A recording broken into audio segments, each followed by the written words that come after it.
Halo Sigma, kali ini kita akan menentukan turunan fungsi implisit. Oke, sebelum kita membahas turunan fungsi implisit, kita akan bahas dulu apa itu fungsi implisit ya. Tapi sebelum kita membahas fungsi implisit, sebaiknya juga kita ingat dulu ada fungsi eksplisit. Oke, kita lihat bedanya antara fungsi eksplisit dan implisit ya. Jadi fungsi eksplisit itu adalah fungsi yang mengandung variabel X dan variabel Y dan dapat dipisahkan. Jadi ada dua variabel dan keduanya itu dapat dipisahkan. Contohnya seperti ini ya. Ini persamaan linear. Persamaan linear ini termasuk fungsi eksplisit. Jadi Y sama dengan 3X kurang 5. Jadi Y dan X ini terpisah ya variabelnya. Oke, contoh yang kedua, ini fungsi polinom. Fungsi polinom ini masuk dalam fungsi eksplisit ya. Y sama dengan X pangkat 4 tambah 3X kuadrat kurang 5X tambah 6. Jadi ini terpisah ya. Atau Y sama dengan, ini fungsi trigonometri, sin 3X tambah cos 2X. Jadi secara umum ditulis begini, Y sama dengan Fx. Jadi itulah semua yang termasuk ke dalam fungsi eksplisit. Oke, sekarang kita lihat lalu bagaimana bentuknya fungsi implisit. Fungsi implisit seperti ini ya. Jadi fungsi implisit itu adalah fungsi yang mengandung variabel X dan variabel Y, tapi variabel X dan variabel Y tidak dapat dipisahkan ya. Jadi contohnya ini, X pangkat 3 tambah 2XY kuadrat kurang 3Y pangkat 4 sama dengan 9. Persamaan ini kita tidak dapat menuliskan dalam bentuk X sama dengan atau Y sama dengan. Jadi tidak bisa terpisah ya. Karena ini ada dua variabel. Jadi sulit memisahkannya. Atau XY pangkat 4 kurang 4X kuadrat kurang 7Y ya. Ini juga sulit ya. Atau trigonometrinya sin XY tambah 5X kuadrat Y sama dengan 3. Nah, jadi semua bentuk ini secara umum dapat ditulis menjadi f fungsi X, Y sama dengan 0. Oke, sekarang kita sudah mengetahui fungsi implisit dan eksplisit ya. Sekarang sebelum kita melakukan penurunan untuk fungsi, kita kenali dulu simbol-simbol untuk turunan ya. Jadi secara garis besar itu simbol turunan ada 3 ya. Jadi kalau soalnya Fx sama dengan sekian-sekian, maka tentukan F aksen X. Nah, itu turunannya. Kalau soalnya adalah Y sama dengan bla bla bla, maka turunan pertamanya adalah Y aksen. Atau bisa juga tentu misalnya soalnya Y sama dengan disuruh menentukan dy per dx. Jadi dy per dx ini adalah bentuk turunan. Jadi simbolnya ada bisa 3 ya, dy per dx. Dan dalam fungsi implisit ini kita akan menggunakan lebih sering menggunakan dy per dx. Oke. Jadi pada hakikatnya menurunkan turunan fungsi implisit itu akan sama dengan menentukan turunan fungsi eksplisit ya. Kita lihat contoh dulu ya, contoh untuk yang pertama ya. Ini fungsi eksplisit ya. Kita akan menurunkan Y sama dengan 3X pangkat 4 kurang 5X tambah 10. Oke, sekarang coba kita turunkan ini ya.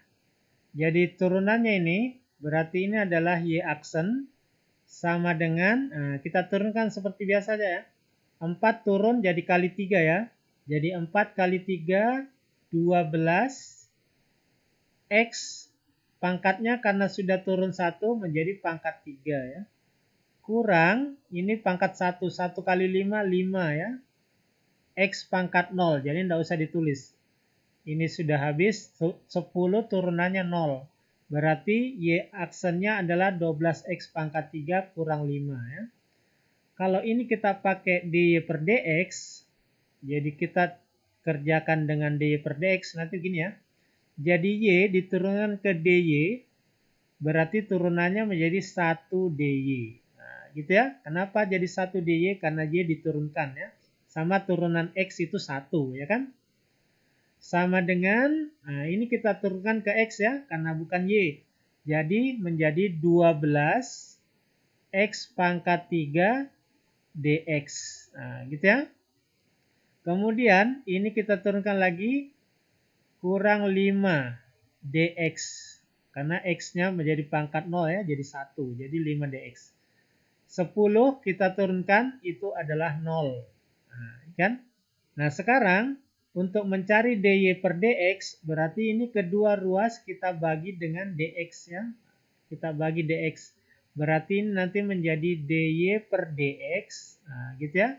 Sama dengan ini dibagi dx, dx-nya hilang jadi 12 x pangkat 3 kurang ini 5, dx-nya juga hilang kurang 5. Nah, jadi ini hasilnya sama ya dengan ini. Tapi kita yang di sini kita menggunakan langkah menggunakan fungsi implisit ya, supaya lebih mudah. Sekarang coba kita lihat soal nomor 2 ya. Soal nomor 2 ini x kuadrat tambah y kuadrat sama dengan 4. Nah, sekarang apakah ini fungsi implisit atau eksplisit ya? Kita lihat ya. Ini bisa kita eksplisitkan ya. Jadi x kuadrat tambah y kuadrat sama dengan 4. Kalau saya ubah jadi eksplisit, nanti ini menjadi y kuadrat sama dengan 4 kurang x kuadrat. Nah, ini sudah terpisah kan? Bisa jadi eksplisit ya. Berarti ini y sama dengan akar 4 kurang x kuadrat. Nah, gitu ya. Ini kalau ditulis dalam bentuk pangkat, dia menjadi 4 kurang x kuadrat berpangkat 1/2. Nah, gitu ya. Supaya mudah kita turunkan. Sekarang coba kita turunkan ini. Berarti ini y aksen sama dengan turunannya ini 4x, 4 kurang x kuadrat ya. Turunannya ini adalah min 2x ya. Turunan yang di dalam dulu ya. Dikali dengan, nah, yang di luar ini 1/2 turun, 1/2 turun. Dikali dengan 4 kurang x kuadrat berpangkat 1/2 kurang 1. Jadi min 1/2. Ya kan? Berarti nanti ini min 2 bagi 2 min 1 ya. Jadi min x per, saya tulis di bawah ini karena ini pangkat negatif ya. 4 kurang x kuadrat pangkat 1/2. Atau bisa kita tulis menjadi min x dibagi dengan akar 4 kurang x kuadrat ya. Inilah turunan dari x kuadrat tambah y kuadrat sama dengan 4. Ini turunannya ya. Oke, sekarang bagaimana kalau kita mau menentukan dy per dx-nya ya. Jadi kita gunakan langkah implisit ya. Jadi x kuadrat ditambah y kuadrat sama dengan 4. Oke, kita pakai dy per dx ya. Jadi x kuadrat kalau kita turunkan ke dx, dia menjadi 2x, ya kan? Turunannya x kuadrat kan 2x. 2x dx. Kenapa dx? Karena diturunkan ke x, ya kan? Ini tidak bisa diturunkan ke y, kalau diturunkan ke y kan 0 ya. Ditambah, nah, ini tidak bisa diturunkan ke dx ya. Karena kalau diturunkan dx tidak ada variabel x-nya ya. Berarti kita turunkan ke variabel y. Berarti 2y dy sama dengan turunannya 4 itu adalah 0. Ya kan? Nah, sekarang ini nanti menjadi, kalau saya bagi dengan kedua ruas kita bagi dengan dx, nanti ini menjadi 2x, dx-nya habis ya, ditambah 2y dy per dx itu sama dengan 0, ya kan? Nah, sekarang dx-nya kita tulis sebelah kiri ya. Berarti 2y dy per dx itu sama dengan min 2x, ya kan? Berarti dy per dx nanti sama dengan min 2x per 2y ya. Nah, min 2-nya tewas ya. Berarti nanti ini menjadi minus x per y. Nah, sekarang kita tahu ya bahwa y kita mau tulis dalam bentuk x semua ya. Berarti y ini kan sama dengan 4 kurang x kuadrat akar, ya kan? Nah, berarti ini y ini bisa ditulis menjadi min x per akar 4 kurang X kuadrat. Jadi inilah hasilnya dy dx-nya. Ternyata sama ya, jadi dua metode hasil akhirnya sama. Oke, kita mulai dengan contoh yang sederhana ya. Tentukan y aksen dari 4yx tambah 5x kuadrat y pangkat 3 sama dengan 2. Oke, jadi y aksen ini kita mau tentukan dy per dx. Ya. Oke, jadi teknisnya begini ya. 4yx kita turunkan ke dx dulu ya. Kalau diturunkan ke dx, jadi ini dx ya. Maka ini 4y ini konstan. Jadi kalau konstan saya tulis dulu di depan. Dikali turunannya x itu 1. Nah, gitu ya. Tambah, nah sekarang ini lagi diturunkan lagi ke dy. Diturunkan ke dy. Berarti yang konstan adalah 4x. Gitu ya. Turunannya y itu adalah 1 dy. Nah, gitu ya. Berikutnya, yang kedua, ini 5x kuadrat tambah 5x kuadrat y pangkat 3. Oke, kita turunkan dulu ke dx ya. Kalau diturunkan dx, maka selain x ini konstan. Berarti yang konstan itu adalah 5y pangkat 3. Maksudnya konstan, dia tidak terpengaruh oleh turunan ya. Sekarang ini turunannya x kuadrat itu adalah 2x. Nah, gitu ya. Ini titik ini kali maksudnya. Berikutnya ditambah lagi, kita turunkan ke dy, berarti selain y konstan ya, berarti ini 5x kuadrat. Nah, diturunkan y pangkat 3 itu adalah 3y kuadrat dy. Itu sama dengan turunannya 2 itu 0. Nah, ya. Kenapa? Kan dia konstan ya, kalau dia konstan diturunkan dx 0 ya. Tidak mengandung variabel x dan y. Oke, sekarang kita kumpul-kumpul yang dx dengan dx. Ini dx dengan dx ya. Berarti ini 4y ya. Yang ini 5 kali 2 10 x y pangkat 3. Nah, saya kasih kurung ya. Baru terus ini dx. Nah, gitu ya. Ditambah y dengan y ya. Ini dy dengan dy ini. Ini 4x ditambah, nah ini 5 kali 3, 15. 15 x kuadrat y kuadrat. Nah, ini dy. Sama dengan 0. Nah, ya. Oke, sekarang ini kita bagi dengan dx ya. Kita bagi dengan dx. Nah, kalau saya bagi dengan dx, ini dx-nya tewas ya. Nanti ini menjadi 4y tambah 10 xy pangkat 3 ya, tambah 4x tambah 15 x kuadrat y kuadrat dy per dx. Ini sama dengan 0. Oke. Nah, sekarang kita cari dy per dx sama dengan ya. Yang dicari dy per dx sama dengan. Berarti kita tulis ini dy per dx ya. Ini dikali dengan 4x tambah 15x kuadrat y kuadrat. Itu sama dengan, ini pindah ruas ke kanan ya. Jadi minus 4y tambah 10xy pangkat 3. Oke.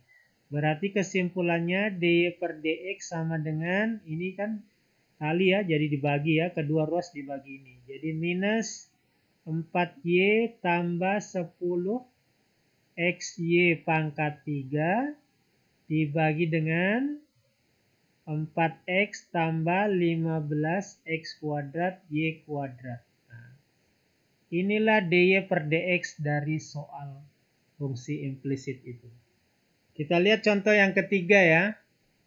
Nah, ini murni fungsi implisit. Tadi contoh 1, 2 itu sebenarnya masih fungsi eksplisit ya. Tentukan y aksen dari 3x kuadrat y tambah xy pangkat 3 sama dengan 6. Oke. Jadi sekali lagi, ini mengandung unsur xy ya. Jadi ini akan kita turunkan dulu ke x. Jadi kalau dia diturunkan ke x, maka selain X itu konstan ya. Jadi kita tulis gini. 3Y, nah gitu ya. Ini 3Y-nya konstan. Ini X kuadrat. Berarti jadi 2X itu DX. Nah gitu ya. Sekarang kita turunkan lagi ke DY. Kenapa? Karena ini mengandung Y ya. DY lagi. Kalau dia diturunkan ke DY, maka selain Y ini konstan ya. Berarti ini 3X kuadrat tetap ya. Turunannya Y itu adalah 1 DY. Oke, bisa ya? Nah, sekarang tambah. Yang ini lagi. Kita turunkan ke X berarti selain X ini konstan. Jadi kita tulis dulu konstan. Nah, Y pangkat 3 turunannya X 1 DX. Ya kan? Ini semua kali ya. Terus ditambah, nah, turunkan lagi ke Y. X-nya konstan, kita tulis X. Turunannya Y pangkat 3 itu adalah 3Y kuadrat DY. Nah, sama dengan turunannya 6, 0 ya. Baik diturunkan ke DX atau DY, ini 0. Kenapa? Karena ini konstan ya. Nah, sekarang kita kumpul-kumpul yang sejenis ya. Yang sejenis kita kumpul. Ini 3Y kali 2X berarti 6XY ya. DX. Oke. Ini DX juga kita kumpul di depan ya. Tambah Y pangkat 3 DX. Nah, oke. D-nya di belakang. Tambah ini 3X kuadrat DY. Ini juga begitu ya. Menjadi tambah 3XY kuadrat DY sama dengan 0. Oke. Sekarang supaya lebih sederhana, DX-nya ini kita keluarkan, kita tulis ini menjadi 6XY ditambah Y pangkat 3 itu DX, ya kan? Yang ini tambah 3X kuadrat ditambah 3XY kuadrat itu dikali DY sama dengan 0. Nah, sekarang kedua ruas ini kita bagi DX ya. Bagi DX. Kalau dibagi DX kan ini kan habis ya. Berarti ini nanti sisa 6XY tambah Y pangkat 3 ditambah ini langsung saja jadi 3X kuadrat tambah 3XY kuadrat DY per DX.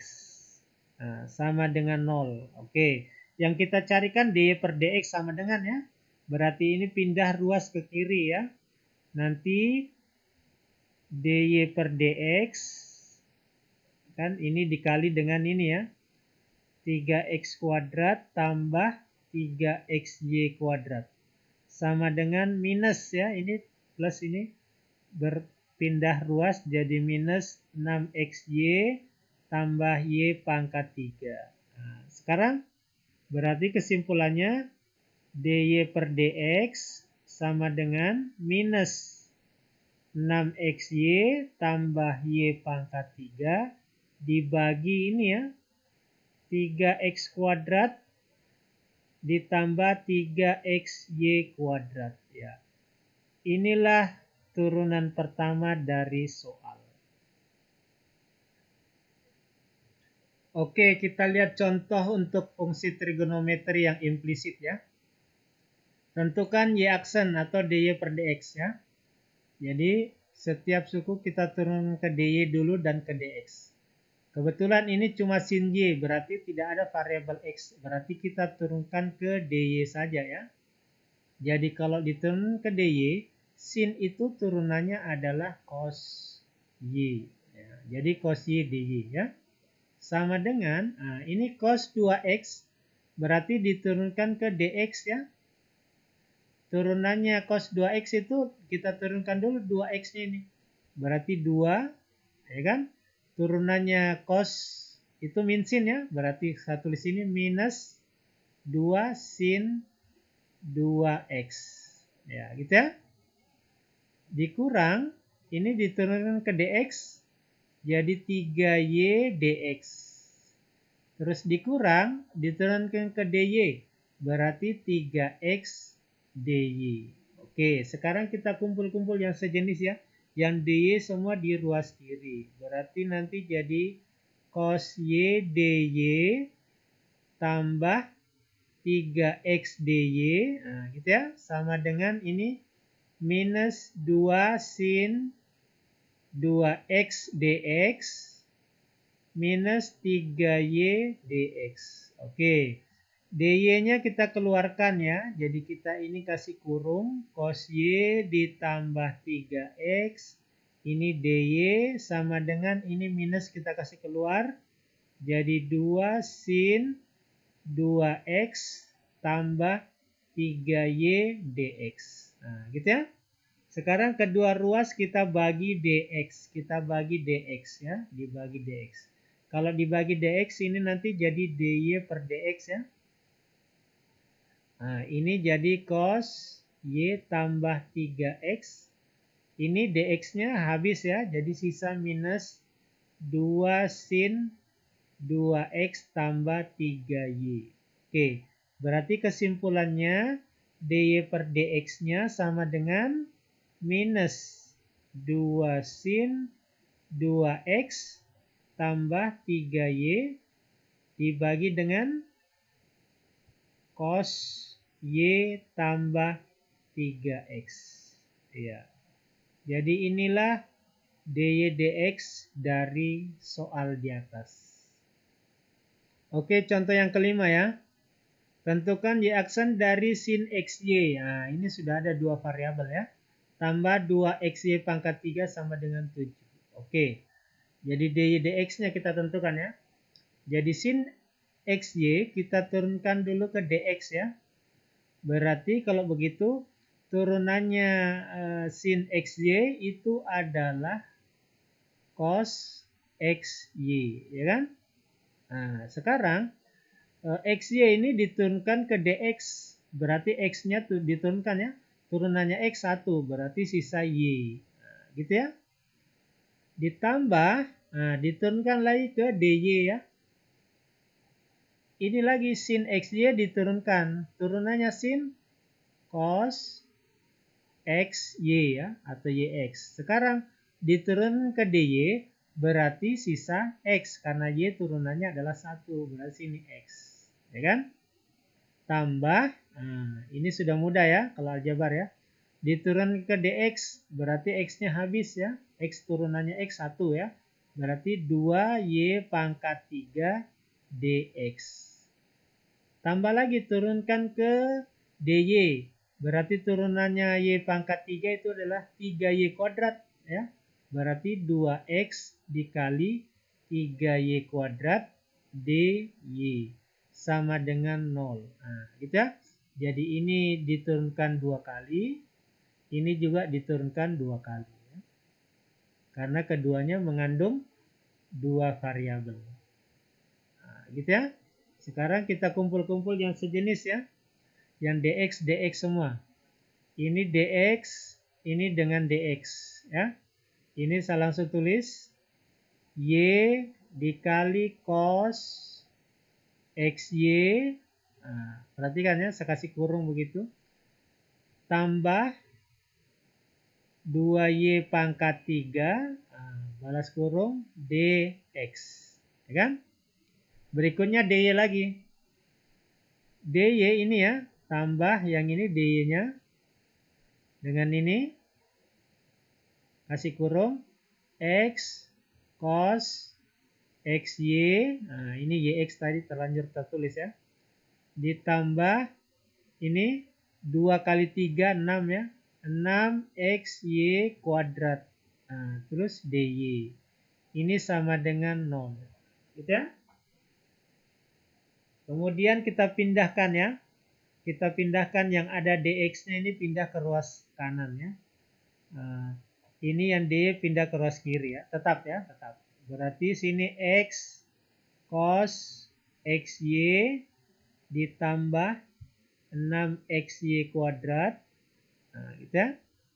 dy itu sama dengan jadi minus ya. Pindah minus y cos xy ditambah 2y pangkat 3. dx. Nah, sekarang ini kedua ruas kita bagi dengan dx. Oke, langsung saya tulis ya. Jadi dy per dx, saya langsung tulis jawabannya langsung. dy per dx sama dengan, saya tidak tulis lagi nih, langsung ke bawah dia ya. Jadi minus y cos xy ditambah 2y pangkat 3 dibagi dengan x cos xy ditambah dengan 6xy pangkat 2. Ya, inilah dy dx dari soal di atas. Oke, demikianlah contoh-contoh untuk menentukan turunan fungsi implisit ya. Mudah-mudahan bisa dipahami. Jika kalau masih ada yang bingung bisa diulangi-ulangi lagi dengan melihat video ini. Dan kalau ada pertanyaan silahkan ditanyakan di kolom komentar. Oke, nanti Anda akan terbiasa kalau Anda sering berlatih dengan soal-soal dari fungsi implisit. Terima kasih. Assalamualaikum warahmatullahi wabarakatuh.